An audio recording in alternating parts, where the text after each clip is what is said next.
ఏపీలో అవినీతి సర్కార్కు చరమగీతం పాడాలన్నారు ప్రధాని మోదీ. అవినీతిలో ఏపీ మంత్రులు పోటీ పడుతున్నారని విమర్శించారు.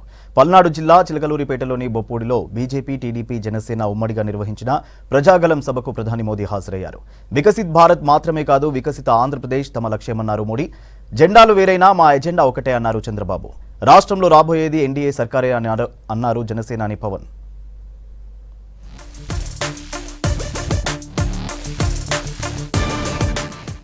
ఏపీలో 5 ఏళ్లలో అవినీతి తప్ప అభివృద్ధి జరగలేదన్నారు ప్రధాని మోదీ. ఏపీలో వైసీపీ, కాంగ్రెస్ ఒక్కటేనని ఆరోపించారు.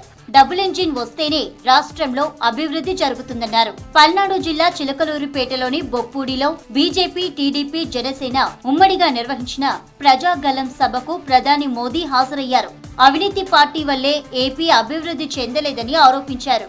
ఏపీ సమగ్ర అభివృద్ధి కోసం ఎన్డీఏకు ఓటేయాలని పిలుపునిచ్చారు.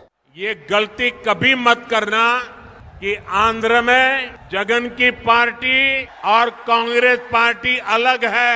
ये दोनों एक ही है, एक परिवार के लोग ही दोनों पार्टी चला रहे हैं और ये उनकी मिली भगत है। ये दोनों एक ही चट्टे बट्टे के आजू बाजू है, कोई गलती मत करना। 5 ఏళ్లలో విధ్వంస, అహంకార పాలనతో ప్రజల జీవితాలు నాశనమయ్యాయన్నారు టీడీపీ అధినేత, మాజీ ముఖ్యమంత్రి చంద్రబాబు. ప్రజల గుండె చప్పుడు బలంగా వినిపించడానికే బీజేపీ, టీడీపీ, జనసేన పార్టీలు జట్టు కట్టాయన్నారు. మా జెండాలు వేరైనా అజెండా ఒక్కటేనన్నారు బాబు. వైసీపీ ప్రభుత్వం ప్రతిపక్షాల గొంతును అణిచివేస్తోందని మండిపడ్డారు. అన్నిట్లో వేల కోట్ల రూపాయలు దోపిడీ చేశారు. జే బ్రాండ్లతో లిక్కర్ తెచ్చి ప్రజల ప్రాణాలు పణంగా పెట్టి అతని ఆదాయం పెంచుకున్న దుర్మార్గుడు ఈ జగన్మోహన్ రెడ్డి.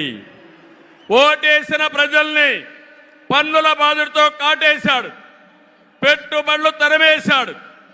5 ఏళ్లలో రోడ్లు లేవు, ప్రాజెక్టులు లేవు, పరిశ్రమలు లేవు, ఉద్యోగాలు లేవు, ఉపాధి లేదు, అభివృద్ధి అన్న మాటే లేదు.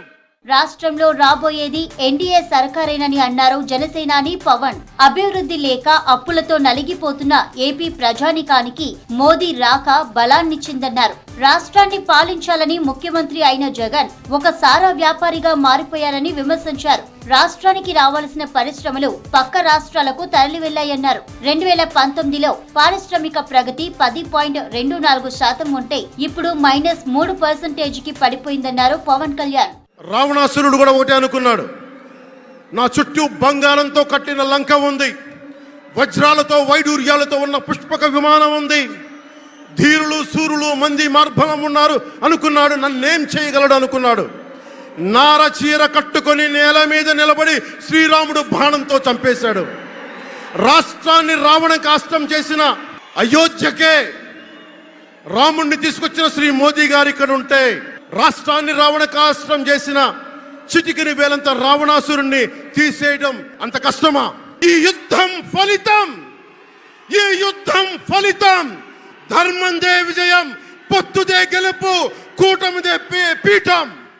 ఏపీలో అసెంబ్లీ, లోక్సభ ఎన్నికలు ఒకేసారి జరగనుండటంతో అధికారమే లక్ష్యంగా పార్టీలు పావులు కదుపుతున్నాయి. తొలిసారి బీజేపీ, టీడీపీ, జనసేన పార్టీలు సంయుక్తంగా ప్రజాగలం సభను నిర్వహించాయి. వైసీపీ సర్కార్పై విమర్శలు గుప్పిస్తూ తాము అధికారంలోకి వస్తే ఏం చేస్తామో ప్రజలకు వివరిస్తూ ఎలక్షన్ క్యాంపెయిన్ చేస్తున్నాయి ఎన్డీఏ కూటమి పార్టీలు.